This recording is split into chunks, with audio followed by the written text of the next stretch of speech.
Okay, so welcome to Let's Talk. So we're going to be doing part 2 of mental health. We've got another special guest on in Ben, and he's going to be giving us a little bit of background about him, and then how he's been affected by mental health, and then how he's overcome it and stuff like that. So if I pass you on to Shaun next. Awesome. Welcome to the show, everyone. As Luke said, we've got Ben. Ben, welcome to the show as well. Lovely to have you here. It's a very tough subject and topic to talk about, but thank you for taking this time to be with us and talk to us about this. Okay. First thing, just tell us a little bit about yourself, if you don't mind. Yeah. So I'm from where Luke's from originally. Big up. Yeah. Someone's got to big him up. There's not many do. So I grew up in the same sort of town as Luke in Ripon. Went to school like everyone else does. Went on to uni. I actually studied in Manchester like you guys. I did economics and business and graduated in 2017. So that's probably a million miles away now. But yeah, normal guy, man. Like people ask you that question, and you're like, well, what am I supposed to say? Like, I like football, I like the gym, I like a pint, I like food. You know what I mean, I'm just normal. I'm just a normal guy. Nothing special about me, to be honest. Yeah. So what was it? So when have you come across mental health? Like when you were younger, when you were at uni, when have you actually come across it? Yeah. So obviously everyone has mental health. I think that's something which a lot of people forget about. I feel that whenever we talk about it, even in the media now, it's always got to be like someone that's absolutely gone, like really, really ill. Do you know what I mean? Like when they're, suicidal, which unfortunately, especially with what's going on, is quite a common thing, it seems. But ultimately, I think that everyone ultimately has mental health, and it's something that we have to be more proactive about, and something that we are too reactionary about in terms of, growing up. Interesting to hear what you two think. But for example, I didn't actually have information about mental health at university, kind of how to manage it. And if I actually look back at it, why is it taking I was 19, 20 to sort of find out information that could have helped me even before then? So I don't know about. I'd be interested to hear what your two. Yeah, we discussed this on the on part 1 of the mental health. It's very people actually don't understand what it is, and I think that's a very common theme. And I think it is a very general term, mental health, but there is a lot of different aspects to it. And the guest Rick, who we had on the first part, he said that when he started going through he just thought it was just you growing up as an adult and you're miserable, and that was it. Life, everyday life. Everyday life. So but I mean, like I said, there's a load of different aspects to it, and it's I think that's the main thing that we get, that people are becoming more aware of it. And I think in the pandemic that we're in now, it is becoming more aware, because you're in the four walls, you're isolated, and you're thinking thoughts in your head all the time instead of actually, communicating to people. 100%. Literally, what you said, agree with completely. This time has brought out a lot of people that probably would have been okay if there wasn't for COVID. But it just shows that, one thing can move you across. And that's what happened with me. So throughout my schooling life, I was quite an anxious person.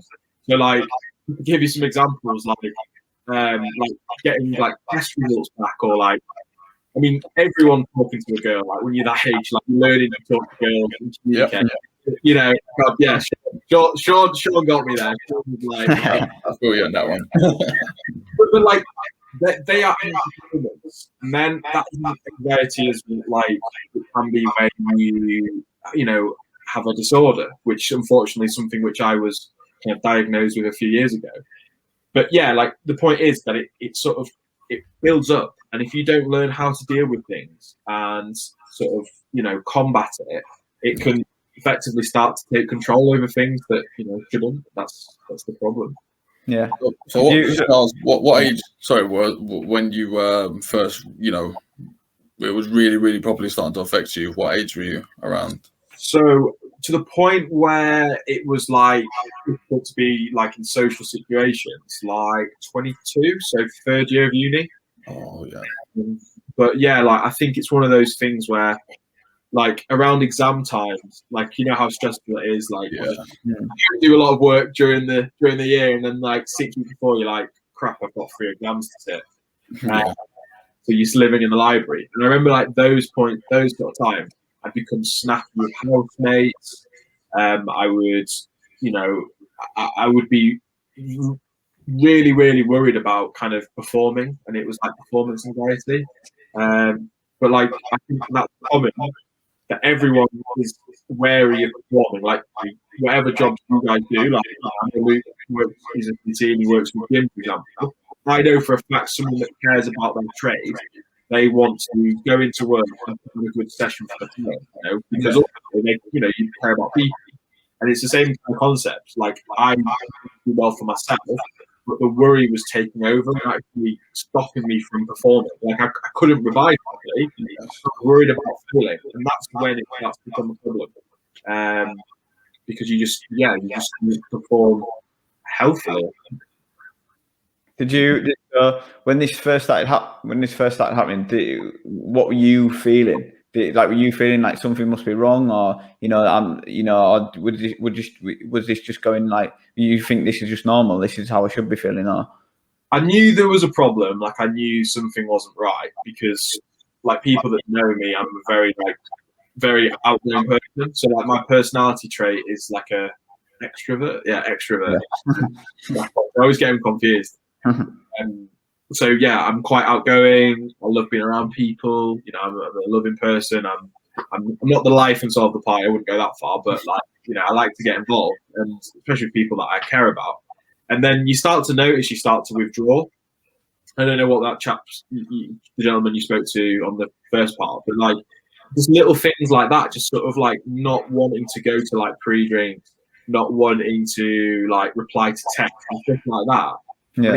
Slowly spiraled, where I sort of become a different person. That's how I would describe it. And you started becoming more isolated, not talking to people, stay in your room type thing. Yeah, not motivated, mate. Like not motivated at all to like want to do things like that I previously enjoyed doing. Like it's very hard to explain, and I think what you said earlier is so true, that sort of misunderstanding is a problem. Like it's such a cliche, but the more we understand and want to learn about it, the better we can, equip ourselves, but also, our friends and family, who unfortunately statistically are likely to go through it. But it's something that you just don't know quite what's going on. Like I had this sort of like sinking feeling in my stomach, like this like sort of painful like knot, and kind of like overwhelming feeling, like like nerves but on steroids. That's how I would So was it very hard for when you decided to first decide to talk to somebody about it? Because I assume something like that, just before we go into that, I've just got a quick question. Just for like, so did you try and combat it? So you're having these negative feelings. Was it anything you did that you're at uni, obviously you can drink. So that's what I thought. Would you start drinking more, like to try and maybe sort of like build your confidence back up so you're back to that extrovert? Do you know what I mean? 100%, mate. Literally, what was I doing? I was drinking, I was gambling, I was doing like all sorts, mate. It's one of those things. Like I look back, and until probably about 6 months ago, I used to look back with shame. But then you realise kind of how bad you get. Like it literally was to the point, mate, where at uni it wasn't as bad as like drinking like during the day, but like I would drink not out of enjoyment to sort of socialize or to like get in. It was to sort of like just take myself out of a situation that I was, like to create a new reality. And like the gambling is so bizarre because I really like now I'm like in a better place. Like I'm still not 100%, but I'm in a lot better place. But with the gambling, like I'm not a gambler at all, but to have something to focus on, it just took me away from this normal life that was not what I wanted. And like I was putting on like £100 doubles and like just random things, like just I can't really describe how weird it got. How did that make you feel? How did it make you feel when you were putting the bet? I mean, did it give you like a high? When you were chasing that high? Yeah, you chase the high, but then when it loses, you go even lower. Yeah, down. Yeah. Same with like a hangover, innit? It's like you drink and you get that high, you get the confidence, but when you're hungover, it's like hell. You're in bed, you can't get out of bed. It's hell. Yeah, it's a short-term solution, and that's what I speak to people like I've done. So over the past couple of years, I've been quite open with like blogs and kind of like did like a video on my birthday in November, and kind of like I've had a really good response from it. Like with sort of blokes, people message me saying like, "Have you got any sort of ideas with kind of how to sort of help my current situation?" And I honestly, the amount of people that say that they're coping with drinking and stuff like that, it really is worrying. Like, but at the same time, I try to tell them like, whilst it is worrying, it is almost normal, and not to then beat yourself up because you create this vicious circle. Yeah. So I knew it was wrong, but it's a bit like an addict. I don't know, like if you guys have like know much about addiction, but I've got a friend that's a former alcoholic, and whenever I speak to him, like I used to say, like I used to look at alcoholics and think, you're a scumbag, like you are lazy, Or he explained to me, and like something which I've only got in like the last year or so, is that if you're dependent on alcohol, like he was waking up at 10 a.m. drinking neat gin, like for me, that is, something up. Yeah. Scared, isn't it? Yeah. But yeah, like little things like that. It's short termism. It's very much like in the short term, it will take you away. But like the hangovers with anxiety is 10 times worse than a normal hangover, and a hangover by itself is going on. It's tough. It's very tough. So what happened? What happened after that? So you're drinking more, you're gambling more, you're getting more down, and then what happened? Did you think, right, I've got a problem now, or how did it work after that? So I was really, really lucky. So I was with someone at the time, with a girl at the time that had experience with something like this, and she directed me to go see a counsellor. And I always was like, no, what's that going to do? That's kind of a lot of lads seem to think that way, that speaking isn't going to solve this problem. On paper, this sort of problem you're going through, this crisis, this sort of like overriding feeling, you kind of think, well, how is this gonna change that? Like, I need something different in medication, X, Y, Z. But luckily, Esther directed me to a counsellor, which is short for cognitive behaviour therapy. Yeah. And you start to sort of examine your thought patterns, and kind of you analyze why you do the things you do, and then you can kind of stop doing the things that you're doing aren't productive for you. So, like for me, for example, I'm a perfectionist. So, like, I'm very, very open. So some people who are listening might be thinking, okay, I don't care, but I'll just go for it anyway. But like, I'm a perfectionist, so like, I have to do things 100% or nothing. But life isn't like that. Life isn't like you can do something 100% and be an expert. You can't just, today start as a newbie, tomorrow be an expert. You have to build it up. There's fluctuations. And for me to change the attitude of, okay, if something doesn't go to plan or something that isn't in my eyes perfect, I can then acknowledge it and process it differently. But I went to go see someone, and I also went to go see a GP, which is definitely a very good step to do if you are feeling that way. Yeah. Did you, so in your relationship, did you tell your girlfriend that you were having the issues, or did you try and hide it? So I think naturally, as lads do, and this is so wrong, it's just kind of like I've seen it with my dad doesn't show weakness on them. Like, I don't know like what your parents' relationship like, if you're close with them and their relationship with them. My dad always shows weaknesses. Man doesn't. Yeah. Yeah. What were you saying, Sean? I'll say my dad shows no weakness. He just thinks he's always right and a macho man. But yeah. My dad just gives in, to be honest, and just lets mum do it.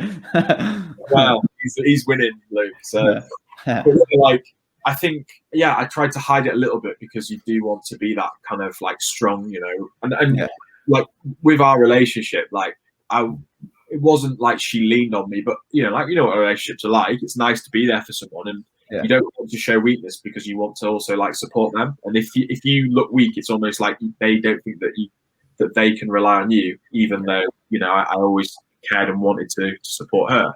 but it was quite evident, to be honest. So like I was bedbound for probably like, I'd probably say for like 6-7 months. So like I literally didn't want to leave like my room. Like it got to the point where like to leave my bed was a task. So yeah, it was one of those, you can't really hide that. But yeah. Were you reluctant to go? Or did you feel like, no, I really want to go and change, or was it more reluctance? Probably, to be honest, mate, it probably took about 6 months of it for me to start thinking, right, I need to be more honest here, like with my feelings. Because like when you go to that place where you really don't want to,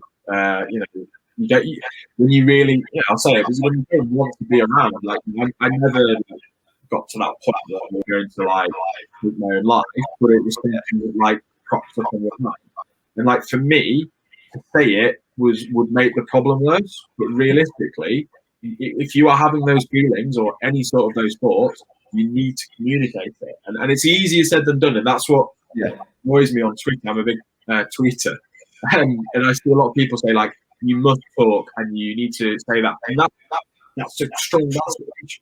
But when you are feeling, X, Y, Z, you're feeling down, you're feeling anxious, to actually have that conversation is very, very difficult. And that's why I believe this is what I'm looking of, is that people even that have really good mental health need to learn about it so that they can be part of the solution. And that's I think we've discussed this before as well, but like the key things you've got to look for, you've got to look for a positive, a positive to be positive about, and you can move forward, and you've got to talk to people. But we all got to remember, it is so hard. Like the first step is always going to be so hard, and it's so easy for us to say, talk to someone, or do this. But when you think the world's against you, when you think nobody wants to talk to you, it is so hard to, finally talk to someone. Do you know what I mean? Yeah. Yeah. Like you've said with your line of work, Luke, like with being a PT, like for me, like I realized as well, like I don't want to, it sounds quite crude, but this is like a theory I have. So like people that don't look after their body, like they have some form of mental health, sort of low self-esteem. Like they have, and for them to change it, like for me, like someone that's always been relatively active with sort of team sports and going to the gym, I can sit there and say, why aren't you going to the gym? Why are you putting 4,000 calories in your body? But like, I'm sure you've come across clients that at the face of it, you're like, how the hell are you doing that? Like, why are you doing this? But then when you actually dig a bit deeper and sort of and something there's often an explanation for why they are treating their body in a bad way. 100%. I think that's with everything. Why do we do?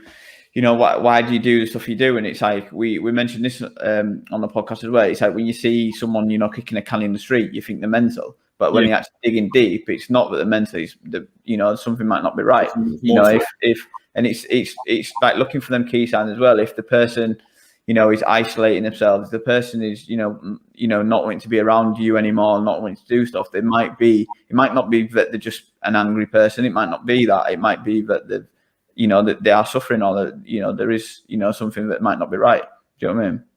100%. I mean, I've just read a book about this rapper called Akala. It's about like race and kind of like he's a really cool guy. Like he literally was just a rapper, and now he's like got like a PhD in like some science, and he talks basically about like the class division in the UK and like people that come from like the estates in London. So like you always think that like these people are just bad people.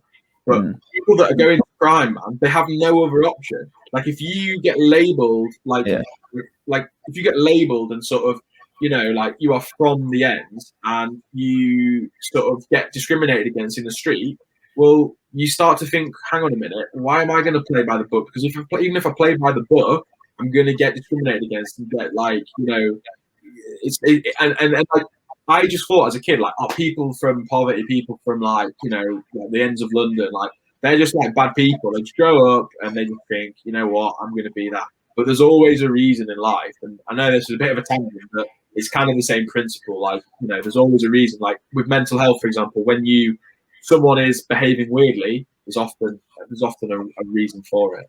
Yeah, when someone's turning to drink, when someone's turning to gambling, like with you, for example, there was actually a reason behind it. It wasn't just that you just gambling all the time and drinking all the time.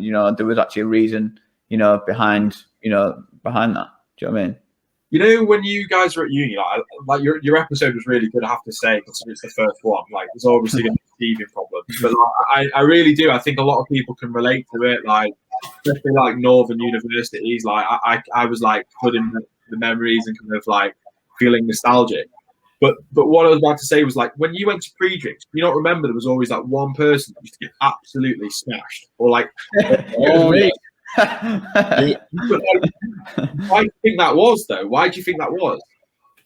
No, well, I won't lie. Sometimes I thought it was because they were lightweight, but then on the flip side, you've got a good point. I agree with what you're saying. No, yeah, that's another reason. I totally agree with you. I totally agree. Yeah. It was. I think just on that subject, to be fair, and I think with mental health, the mental health. I think this is one point we need to get across: is that mental health. You don't have to be. It doesn't have to be. Mental health can just be little things that can affect you. It doesn't have to be so that you're almost going to commit suicide. That isn't mental health. Like, mental health can be little things, and mental health can be body image. Mental health can be having the confidence to do something, and like that's why I'm talking about with the point that you made about the drinking. But the person who was the most drunk sometimes had less confident. They were less confident and needed to drink ridiculous amounts to do that. And that is a sign of mental health, where they're not feeling comfortable in their own skin. Do you know what I mean? 100%, mate. You literally hit the nail on the head, there. Like, you don't like the version that you are. Like, I can remember in first year, like, when you were first developing relationships with people, I used to have like a few, like you said it when you had a few cans, your parents were like, you have food because you just sat there in like foster in your room. Yeah. Same, like, everyone was the same, because you are unsure whether your personality is going to work with other people, and like whether or not you're going to make those friendships. But like nowadays, like you kind of who you are, and you know that you're a good person. You have good values. You're a funny guy. I can't comment with you two, but I know that I'm funny. But you know what I'm saying? And it's like back then, okay, being nervous and sort of drinking a few cans before going to a pre. I wouldn't call that like a mental health issue, but it is a sign of low self-esteem. And if you don't tackle those things at an early enough stage, it grows and grows. Can lead into something, 100%. Yeah. And that's it. That's same with like going into like body image and stuff like that. We've mentioned this before about Instagram and Facebook and stuff like that. With the perfect picture and stuff like that. It's bad. It's horrible. It gets you down. And when you're seeing these people put on these, perfect pictures and looking at these fantastic physiques and stuff, and you're thinking, well, I'm working just as hard in the gym. Why can't I have that? And it gets you, people get down from it, and that is, that can stem into other things, that then causes anxiety, that then causes, mild, depression and stuff like that. I 100%. Like I'm big on it. I mean, I shouldn't be, because it's bad for my mental health, but like I use it quite a lot. And like for example, like the amount of effort that people put into those photos now, with like the lighting, the editing, it's actually scary, man. Like it's not human. It's competitive. Like, I don't know what you talked about in the other episode about it, but like I go on to Tinder at the moment on those dating apps, and like some of these girls' photos, like a photo shoot every profile. Like, what's this? Like, where's a picture of you just like with your mate, or like, about like, everyone has to look perfect all the time. It's like, that's not reality. Like, when you wake up in the morning and you've got hair all over the shop and you smell, like, that's what reality is. And this culture is just, it's toxic, man. Like, I'd hate to be younger, because I feel like our generation, we kind of just missed it. Like, we're kind of like, we're aware of it. Get into it. Like, I'm like, you know what? Like, yeah, my teeth aren't great. Yeah, like, I've got a bit of a dad bod, but that's who I am. Like, I've got a different body frame. But some people will have, 500 calorie diets to try and get this sort of, unsustainable image. And it's just, for me, it's sad. It's sad. It's not you. That isn't. I mean, Yeah, it's both parties as well. So it's the party of the person posting the picture who's posting the fake picture. You know, look at my fantastic life, but it's not actually fantastic. And that's what we did mention, that you know they're posting these pictures, but then you don't know what's behind the camera. You know, you don't know what they're feeling. But then it's also horrible for the person looking at the picture who's thinking, why are their life so perfect and why isn't mine? And then that's when you start thinking, you know, your bad thoughts and stuff. And especially, you know, with COVID, you know, situation that we're in, it's very much you're going to be looking at these stuff and thinking, well, I'm stuck at home. Like, I can't even get out of my house. Like, do you know what I mean? Yeah, 100%. That's a great point. That's a great point. But also, actually, on top of that, actually, just added to what you're saying. So, like, you see, like maybe on social media, a lot of people are posting with photos from previous good times that they had. Yeah. And then you're looking at, you know, after they posted that, they think, oh, what a great time. But then after that, you're looking at what's happening now. And then you're stuck indoors and you just, you know, mentally it just gets to you and stuff like that. And you're not feeling great at all. And I just think that's a big factor as well, you know? Yeah, 100%. I think that's something that I've learned through like counselling, is being in the present. So, like, for example, like looking back on memories is often like something that we do as humans. Like, we're very fond of past times, and we can put them on a pedestal and kind of praise things that weren't as good as what they were. Like, if you go back to uni, for example, like, I loved you.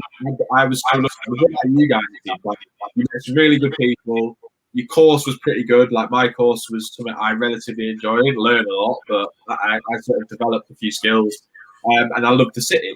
But like, if you look back, like, I lived in like an absolute like hole. Like, I lived on Amherst Road in Fallowfield. And it was literally like an absolute dungeon. Like, it was disgusting. I was drinking like you guys were 4 times a week, 3 times a week.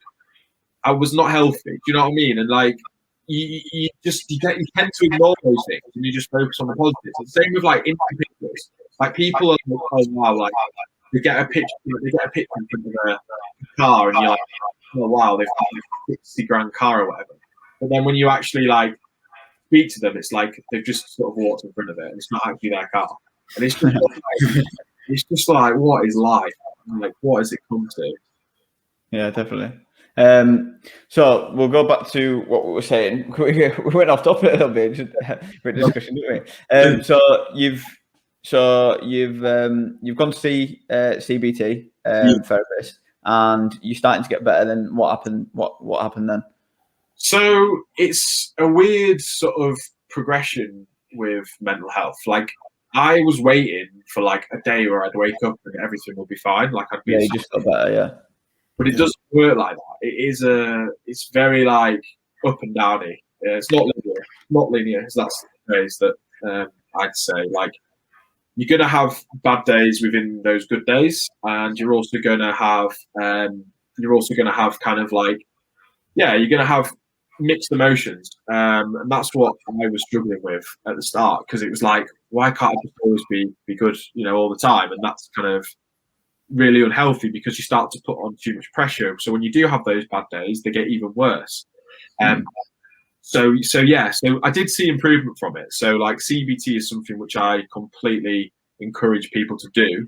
The only problem is that like, I went through the NHS first, and it was like a 4-month waiting list. So I waited like 2 months, and then I got a phone call saying, you're ready for your sessions. And I was like, okay, brilliant, that's fantastic. So I started, and the counsellor was brilliant. She was really, really nice. Like, I saw improvement. But the problem is with like people like maybe were in kind of like the same scale as me, is that 8 sessions isn't enough. So like 8 sessions is just a kind of plaster on a break. It's not going to solve the problem. You need to have like long-term treatment. So I basically got told that I could like reapply for more treatment in like a year's time, but that isn't really a solution if you think about it.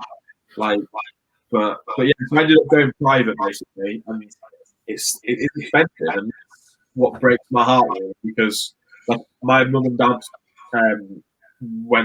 they paid like 1 session, 2 sessions a month, and they split it with me. Still to this day, they split it with me, which I'm really, really grateful for, because like at the moment I still have counselling. I still have it once every 2 weeks, and so I find it useful.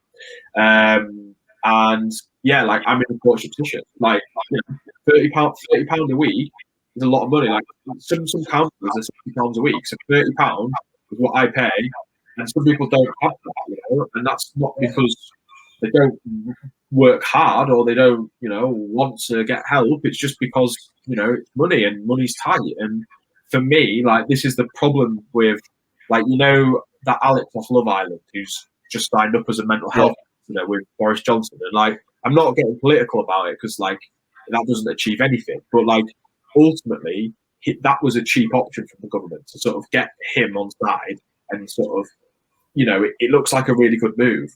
But what we actually need is we need money spent. We need more counsellors, you know, like we need more like PTs. Like you probably don't think that because you obviously you want competition to be low, you know, and stuff. But you know, on a serious note, we need to have more counsellors and more therapists that are trained, and that cost money.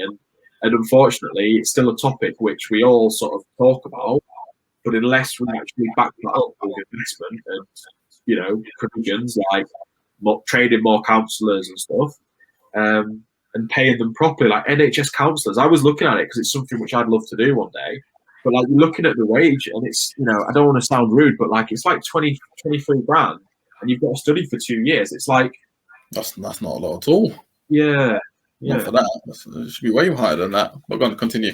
Yeah, sorry, man. No, I completely agree. Like, it's just like no discredit to anyone on 23 grand a year. Like, I'm not on that now, and I'd love to be on that. But the point is, like, if you're going to dedicate your life for 2 years, put in all the slog, you need to have an incentive. And the problem is, people are looking at it thinking, well, why am I going to do that? Because, you know, people are money driven. You know, they're not going to have people that are just going to do it because they care. You need to have the right incentives that can provide people to have a comfortable lifestyle. But yeah, mate. Sorry, I keep ranting. I know. I keep noticing I'm doing it. That's good. It's good. Oh, no, it's good. I just wanted to go back to what you said though about you know, obviously you're still going through treatment and stuff, and you're still doing it. And I think that's a very important thing that we do need to say is that it doesn't go away. So it's not a quick fix, and it's not. And even if it's not severe mental health and stuff like that, it's not a quick fix that you can't just, you know, take it away. That it's an ongoing thing that you probably always live with, you know, and I think, that's okay as well. You know, it's not, and a few people will be like, oh, why can't I get better? You know, this isn't right. And then you put more pressure on yourself, but it's not a bad thing. You know, it's not a bad thing to, you know, to need, you know, to have these sessions every couple of weeks and stuff. But yeah, I do get where you come from as well with the price. But you know, if let's say you've got a family and you've got to choose from going to therapy or feeding your family, which one are you going to choose? You're going to feed your family, you know, every time. You know what I mean? And it's wrong that you shouldn't have to make that choice. Should be both. It should be both. And like, I used to feel guilty about it, mate, to be honest, because like I've got a pal that's gone through something similar, and his parents, like, you know, they don't have that disposable income. And I know his dad. I played footy for his dad. I know his dad loves him as like any dad does. You know what I mean? Like, how heartbreaking must that be for someone to, you know, like, you know, not be able to get that treatment because they don't earn a certain amount of money, even though they work really, really hard and they love their kid the same. For me, it would break my heart. And like, yeah, like how you know that there is like months waiting lists for the service, and we don't do anything about it. It just baffles me, mate. Imagine, it's horrible to say it, and like I've got into arguments with people about it, but I honestly am not strong about it. So like, I apologize if I offend anyone here. But like, imagine if chemotherapy there was a 4-month wait. Like that's the reality. Like that is for me comparable, because ultimately, like, if you look at statistically, what's killing men between 18 and 45? What is the biggest killer of men? It's suicide. So, and it will go up. It will go up. Yeah, 100%. Of course it will. Yeah, things are getting worse. Like we talked about Instagram, the people with like social media, like lifestyles. We want loads of things that we can't afford. Like COVID, yeah, exactly, Carl. And it just breaks my heart, man. Like I had a friend that, for example, could only afford 1 session a month. Yeah, I was getting weekly, and like going back to that point, I know it sounds really dark, but if you're at that point where you are literally treading water, that's what I used to say to my mates. I'm like, I'm treading water here, mate. I'm literally existing. Like, I'm not living. Like, there's no parts of the day I'm enjoying, mate. I'm literally just existing. I was literally just in bed, just fucking breathing, mate. Like, wasn't brushing my teeth, wasn't washing, wasn't doing anything. Imagine if that counselling was saving your life. That's how we have to look at it. Like, it's that important to some people. And if you can only have that once every 4 weeks, well, you're going to be falling backwards. You aren't going to make the progress that you need to make. And like, I've had a few meetings with, a few emails with one of my former university lecturers that I'm really close with still. So I really want to go in and do a talk with his first years about mental health and kind of like, you know, what to look out for, kind of my story. And it's not even to sort of, I like talking about it. It's more because I don't want anyone else to go through what I've gone through. And I do think certain people won't be able to avoid it, but a lot of people maybe can. But yeah, going back to what I was saying, mate, like the fact that you know, the fact that what you've got in your bank account determines on someone getting better, that doesn't sit right with me. I don't know what you two think about that. No, yeah, I totally agree with that. To be fair, you know, it's wrong, and it's, you know, there needs to be more put in, and especially what we're in now. You know, especially with the COVID, you know, there will be thousands more people. You know, I mean, we go on obviously about men because you know, it is going up in men, and we know that. But there'll be women, there'll be children. You know, the kids haven't been to school. You know, there's all of this, and you know, especially with children, they've not been to school, they've not been socialising, they've not been seeing their friends. They've been stuck in four walls for the past 9 months. You know, it's going to affect them, and you know, there needs to be a lot more that needs to be done. You know, with all of that. I also think, just sorry to cut you real quick. I think also the problem also is that because there's like a lack of like therapists in actually in this sector, that the fact that after all the lockdown and stuff, there might be a lot more people that it might be more high demand for more people to actually want to go to therapy. But that means that due to that, they might actually start like making the price higher. Yeah, 100%. Always a domino effect. It's all a domino effect, and that's what's so sad about it, you know. And it's not right. It's market demand. I mean, so like the company that I use, they're based in Oregon, like close to where we live. And like, to be fair, I lost all my clients. That would be private people, like people in sixth form and people taking GCSEs and stuff. And I lost like 80% of my work overnight. And I said to him, like, he asked me in session, how's work going? No, not great. So he actually reduced his rate. So I have to give it to him. And I've heard of other stories where people do take into account the fact that you are, you know, not financially as sound as maybe as what you were. But at the same time, you're completely right, Shaun. Like, they are aware, they are like any service, they're aware of what they're worth. Like Luke, for example, like I don't know what Luke charges. And I've got a friend that's yeah, not enough, mate. Probably. Free. He's free in January. Yeah. No, it's true, man. Like someone like you, like I know I haven't spoken to you in like a few years, but like the guy I know that you are, and like you care about people. Like my mate, he's a boxing PT. He cares about people, and he's got a talent. Like he's good at boxing. He's a good amateur boxer. He knows his nutrition, and he's doing really, really well with it. But like he was saying to me, like, if he lowered his price by like 10, 15 pounds an hour, it'd be full. But at the same time, like, you can't charge like 15 pounds an hour for a one-on-one session or 20 pounds an hour really, because he's got an hour of prepping, an hour of like prepping their routine. He's got to analyze what they do afterwards for half an hour and kind of see how the session went, communicate with them throughout the week. And it's like one of those things where he said to me, "Oh, I'd love to charge less, but financially I can't," because he knows that there is the demand and there are people that are willing to pay, you know, £40 an hour. Like Luke, I know for a fact the sort of guy you are. You know, you if someone came to you and was like, "Oh, I'm really, really suffering with depression. I'm a big person. You know, I'm 20 stone or whatever. I really need some help. You know, but I can only afford £10 a session." Knowing you and a lot of people in that sector, you're inclined to do it. But then if you start doing it for £10 there, and Joe Blogs finds out that you're doing it for there, it's for everyone. Yeah. So it becomes a tricky one. It's not just about sort of morals. It's to do with like your business, isn't it? So yeah, I think just going back to, you know, what we've said throughout this and stuff, and you know, we said about, you know, there needs to be more with mental health, but I mean, going back to the start, what we said, there has to be the awareness. yeah, You know, and it's like you said about going into the university and speaking to people just so they're aware of it. And I think that's the key.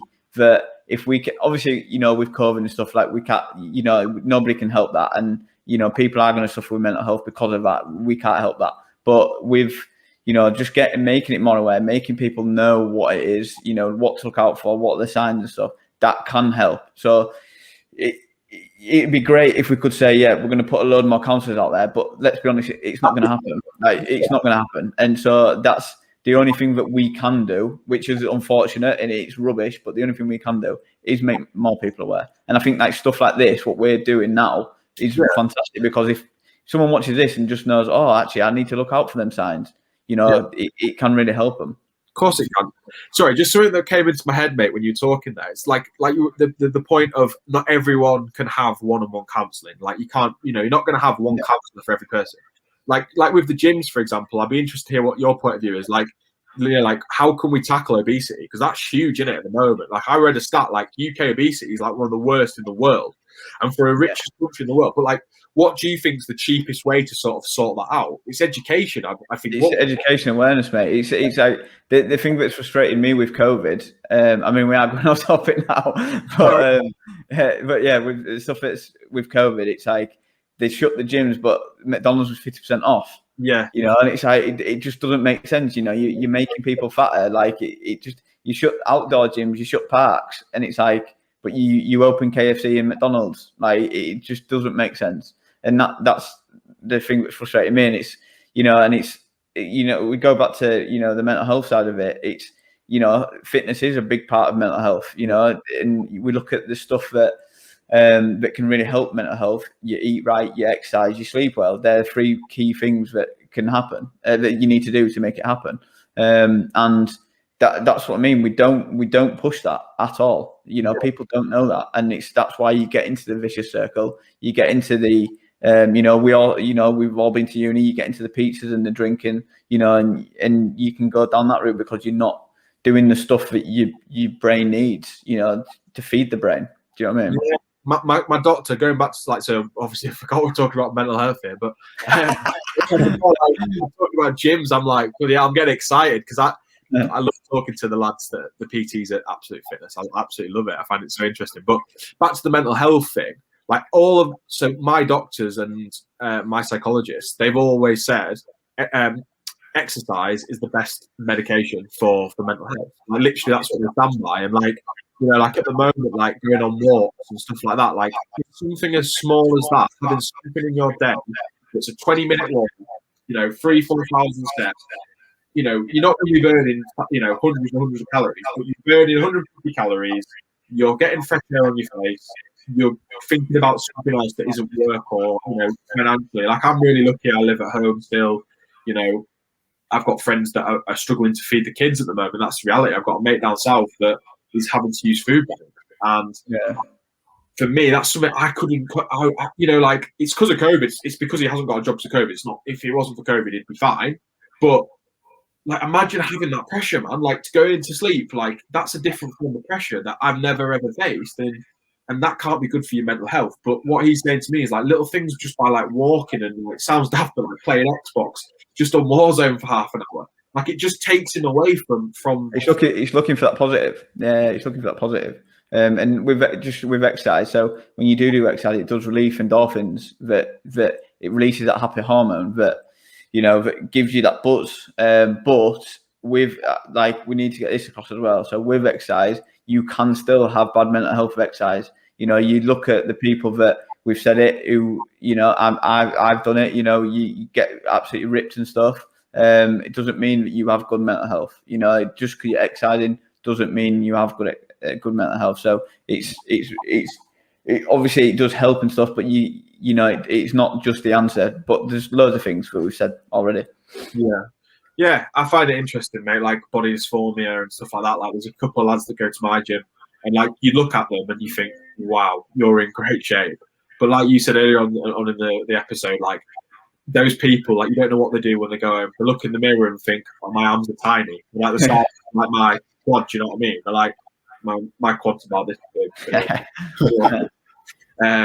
But yeah, it's what I would say is, I know it's a cliche, but you honestly don't know what someone's going through behind closed doors, and that's something I try and do to this day. And I did a podcast with a uni friend a couple of weeks ago, and I told her this story where I went into Morrison in Borough Bridge, and I went for a Red Bull. I was knackered. I was teaching like 5 to 8. I needed some energy. So I went to get a Red Bull, and no one carries ID on them these days. Like, you've got your Apple Pay. I don't carry ID. I got ID'd for it, and the woman refused to serve me.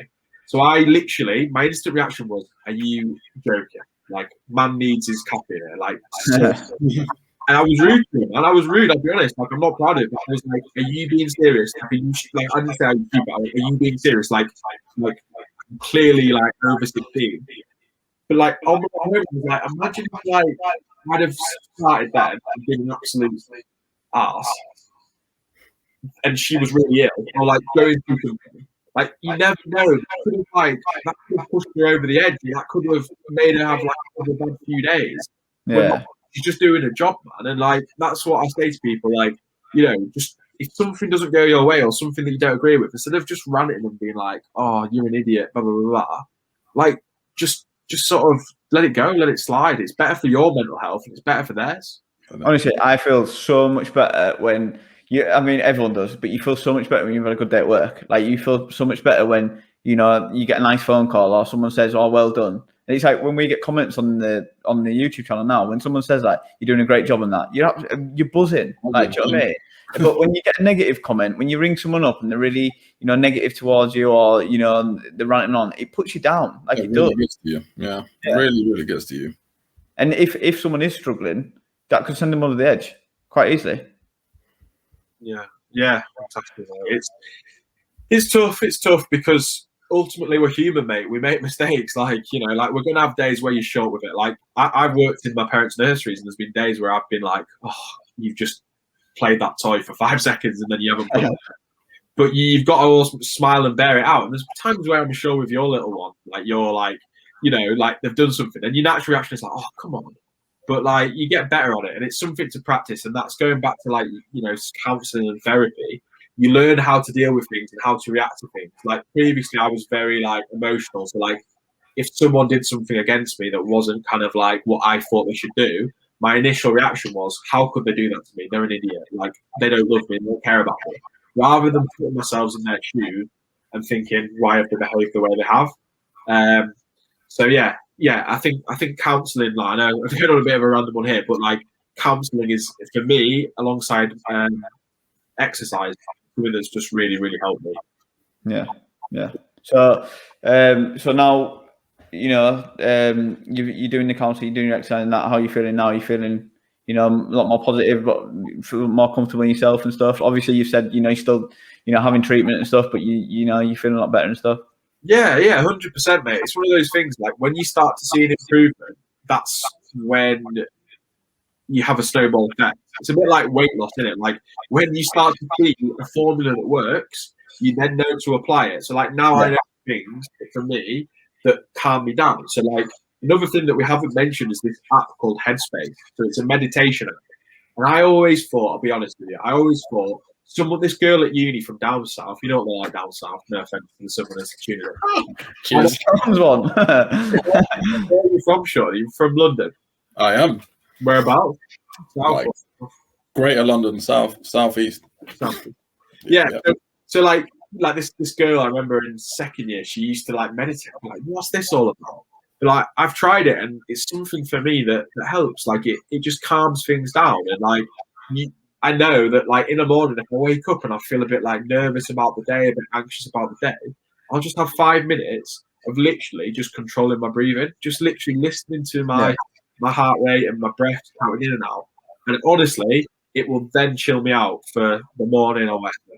And yeah, like, you find things that work for you. And we've talked about it's not a cure. Like, you're not going to be better overnight. You're not going to be like 100%, 100% of the time. But the idea is that you can make yourself feel better for more, if that makes sense. Like you can make yourself feel better for the majority rather than, you know, being where you're at. And that's up to you. I think we have to take responsibility of it as well. Like, whilst you do need help from friends and family, and we need to have enough counsellors, I honestly do believe there has to be some sort of accountability. Like, you have to ultimately, I'm a 26-year-old man now. Like, I've got to, if I'm having a bad day, I have to ultimately try and do things for myself. And I can't just think, oh, the world's against me, X, Y, Z. I have to think, okay, Ben, so you think in this way, you have these tendencies, you have to then do something about it. And that's why I'm speaking out about it now, because, you know, I want someone to listen and think, you know what, I'm going through this, or I could be like this guy, and I don't want to be that guy, because you don't want to go through it. You know, it's not nice. And we just got to help each other out.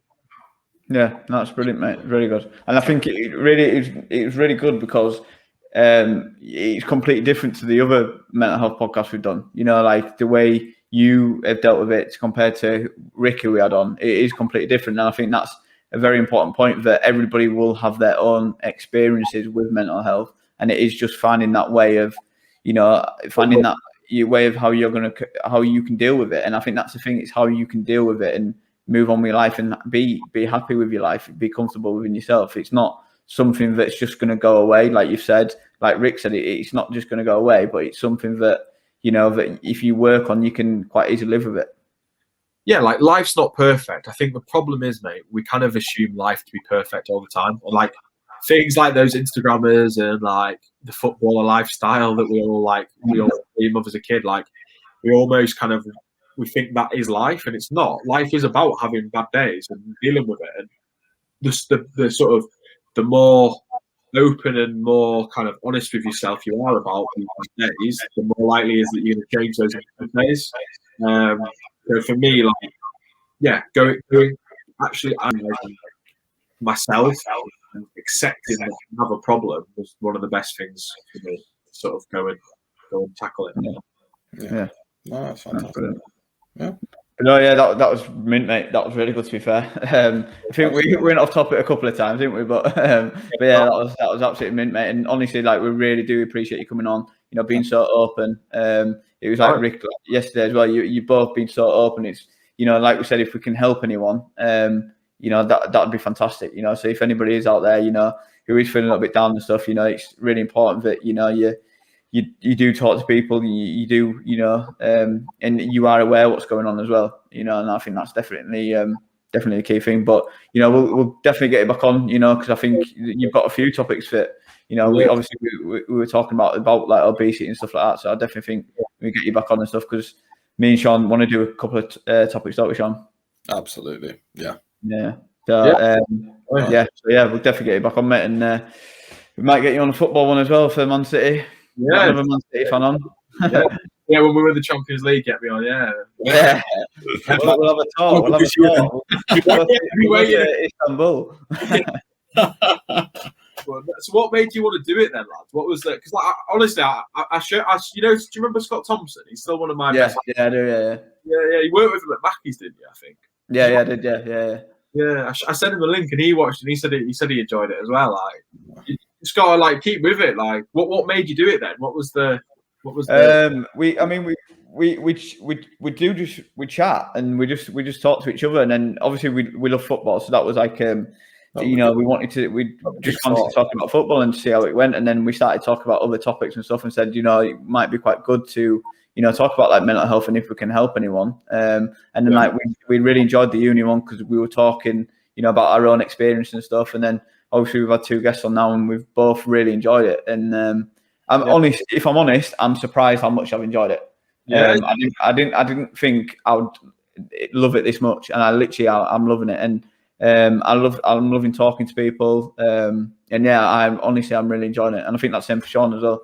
Yeah. Honestly, it's absolutely brilliant. I love it as well. I just like I said, echoing what Luke said. You know, obviously we start with football, and then after that, you know, we discuss other topics, and we feel like it's not just football that is a great topic. Like, there's other topics that are very, very important that can not just only touch us but touch other people as well. and can help them in other departments, you know. So we just think, you know, it's very important to try and spread the word. Obviously, mental health is one of the subjects, as well as other topics that we will discuss in the future.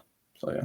No, I think sorry, I think you both got a good dynamic as well. I think like North South, like I do think I honestly I think I really enjoyed that first one, and I do think like it's more natural than a lot of the ones that I've done. So like the one that I did with my friend Laura, like she's brilliant. Like she's got it on like Spotify, Apple Podcasts. Like she's properly gone for it, and like she like pays people to like edit stuff. Like she's quite posh. I mean, I don't know how she funds it. I think she does. To be fair, I'm not sure if she does or it's a parent. She's quite lucky, but anyway, it's for a good cause. It's all on mental health and that. But yeah, yours is more natural, and I think sometimes that's better because people actually just like to have a natural conversation rather than it being rigid. And you know, you ask questions a bit off the cuff, and like we've sort of gone down different avenues today.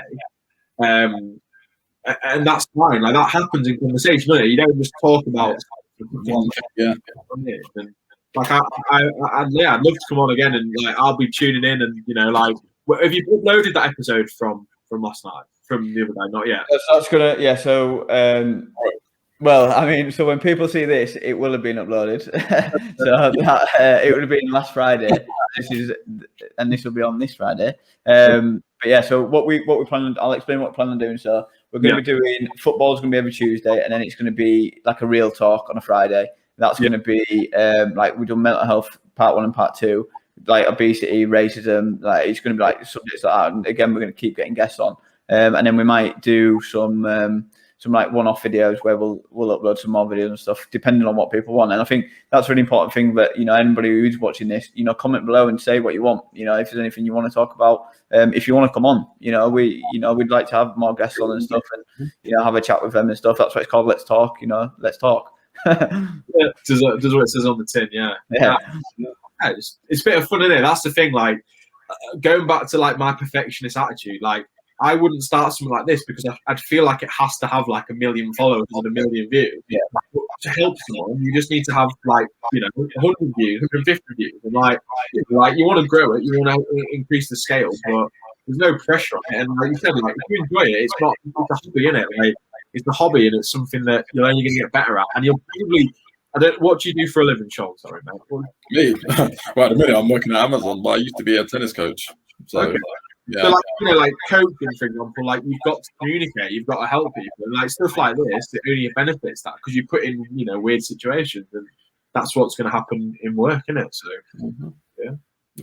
But yeah, that was great, mate. Honestly, that really good. Really enjoyed that, to be fair. But yeah, everyone who's watching, you know, please like and subscribe.